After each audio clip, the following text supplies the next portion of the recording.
let's get our. We have a little clip here of Conor McGregor speaking about the upcoming bout with Dustin Poirier. We'll speak about it later, but let's just get a taste of what the Notorious One is feeling ahead of his second date with Poirier here. Poirier, of course, has said that he would love a war, and McGregor had said that he thought it was going to end within the first minute. So he seems to have rejigged his thoughts on that a little bit, Niall. It's a war and a dragged out war back and forth. I'm actually excited about that also. I wouldn't be against that. I'd actually love that. I would actually relish a war with Dustin. So if he can withstand the shots and get it popping, let's get it going. Let's stand in there and let's fight. So I just foresee my shots landing early, and that's it. You would prefer a war over a 60-second fight? Yeah, I probably would, to be honest. I probably would. You know, I would. I want to compete. I want to rack up rack up the clock. You know, get some time in there. Fair comment.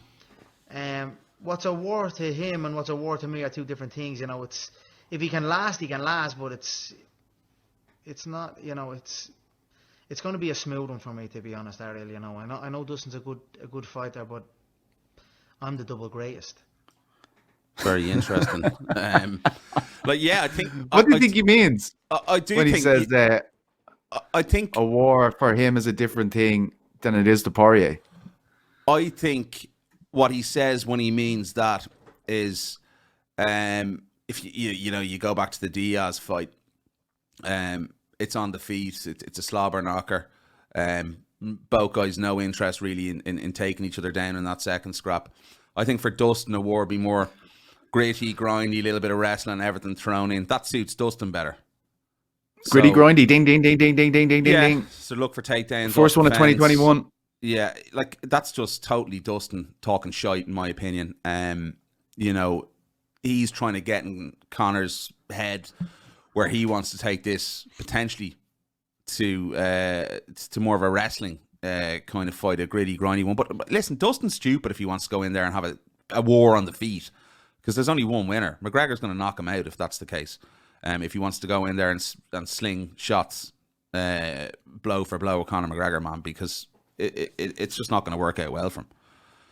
Look, this is the one thing I keep hearing people saying, like Poirier's going to wrestle and all this stuff. When's the last time you've seen Poirier put on a wrestling clinic? A little bit against Eddie Alvarez. There was a lot more sort of gritty stuff, looking for takedowns off the fence, and in the first fight, more so than the second fight there. But yeah, no, I agree with you. But like, where else does Poirier, in my opinion, beat Conor McGregor? In your opinion, I don't know. Well, sorry, in your opinion, I meant. Where else does he beat him, Petesy? That's the question. I think he's going to have to try something different, because who in their right mind wants to stay there and throw shots with Conor McGregor when he's that left hand?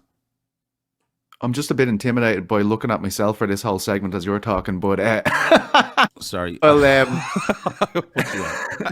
we go. I'm back. Yeah, it's I think, right, McGregor obviously in the first two rounds one of the most dangerous fighters in the UFC. If Poirier can last those first 10 minutes, it becomes a completely different story. Like, we've seen him constantly shine in those later rounds against Holloway, against Gaethje, against so many guys, against Dan Hooker last time. You know, even though Dan Hooker had seemed to put it on him early on in that fight, he just had the engine to keep going.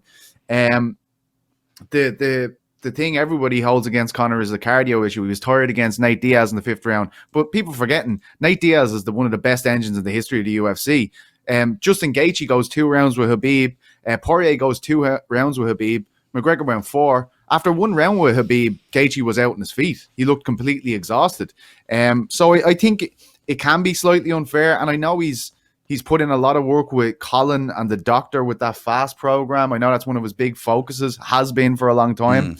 But I do think you got to give Poirier the advantage if it goes into deep waters. You just got to. He's just had so much experience of fighting late into those championship rounds. Yeah, I just don't see it going into deep waters, though. I think that's the major issue for him, getting out of those 10 minutes, as you've talked about there. And, you know, I don't see within those first 2 rounds how he avoids Conor McGregor's hands unless he goes straight in for a takedown. And as you've just said there, you know, we've rarely seen Dustin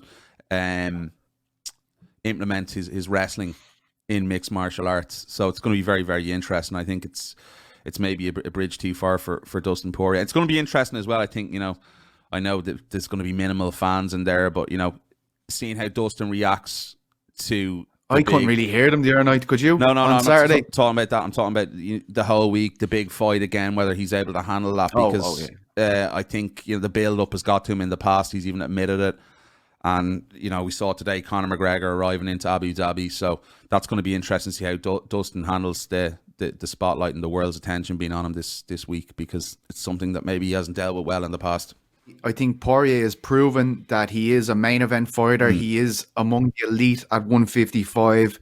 I think it's all about what Conor McGregor shows up. I think he laid the foundation for this camp in the Donald Cerrone camp. Look, from 2016 to 2019, there was a lot of stuff going on outside the cage that, really, really didn't help him at all in terms of his public persona. But you got to say, over the last year, he's done great to, Definitely keep himself in the good books. And, it's been a lot better from Conor. And I think from what we can see, he's been training a lot more. His head's been in the gym. It feels like he's just kept going since the Cerrone camp. And, I know he retired in June, but that felt like it was just born out of frustration because he couldn't get a fight over the line. We had that whole back and forth with him and Dana. Like, Conor was like, I'll fight Diego Sanchez. I'll fight any of these guys. Yeah. He said he wanted to fight Gaethje earlier in the year, and it didn't come to fruition. But I do feel like this is a far more positive outlook for Conor McGregor since 2020 and into 2021.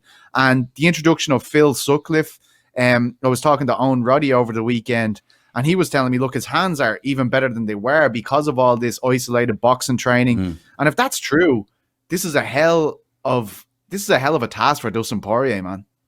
Yeah, I agree, Pete. And, I've said to you, and I've said this quite a lot over the last number of months, I think, we can look back now and look at what Conor McGregor has said over the last year in terms of, the retirement, what he wanted to do, the relationship with Dana White, how the UFC weren't matching him up.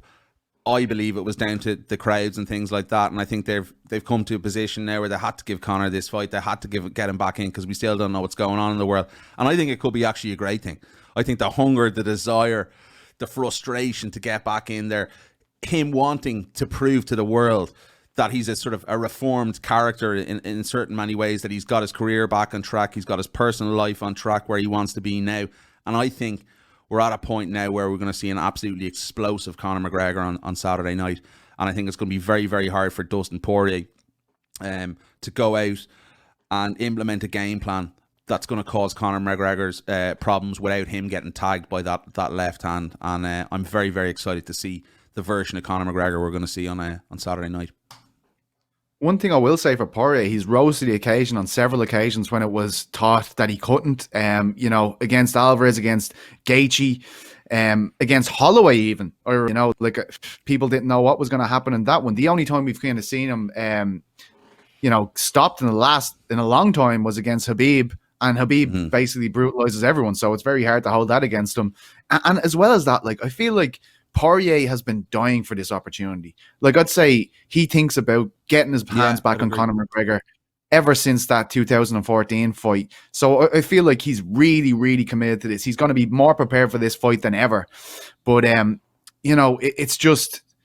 it's all about, how, a lot of people are saying, how much has he improved? He was brilliant when he fought Conor the first time. That was a huge step up for Conor McGregor from going to fight Diego Brandao to fight number 5 ranked Dustin Poirier at the time.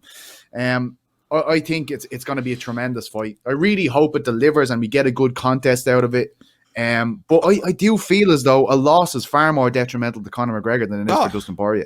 Definitely agree with that. And I think the one thing I really want to see from Dustin is strong willful mentality coming into this week and fight week. And I think, maybe that is the case because he's been very, very quiet this week. He hasn't really said an awful lot. Well. He's flown on the radar, and I think maybe that's his way of dealing with the public, the spotlight, the pressure, is just to fade into the background and try and camouflage and go under the radar unnoticed coming into this fight. It's a very, very sensible approach in my opinion.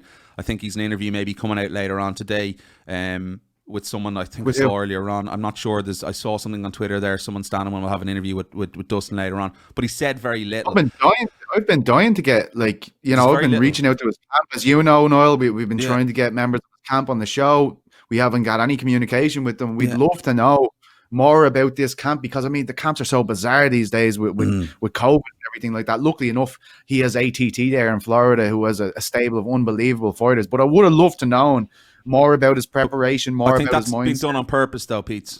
As we're saying there, I think they're just trying to blend into the background and go unnoticed, because maybe Dustin the last time, and that was the problem. He's got too much into the war of the words with the guys, and it's really affected him mentally. As he said in the first fight with Conor McGregor, obviously he was a lot younger, but he said, I hated this guy. I never wanted to hurt somebody so much in my life. And we've seen that happen multiple times when guys have fought Conor McGregor. So in my opinion, a really, really smart tactic from the camp at ATT, Mike Brown, Dean Thomas, whoever's with them, and those guys, and Dustin Poirier, to just go about their business, say nothing, and focus on what they're going to do, not what Conor McGregor is going to do. Hello guys, if you want to hear more of The Bash, you can subscribe to us on all our wonderful channels on iTunes, Spotify, YouTube, and all that other shit. And click the links below. Click the links below, the notification button. It comes straight to your phone if we've any fresh content, and also hit the subscribe button. It does help. You're some plonker. It's very serious.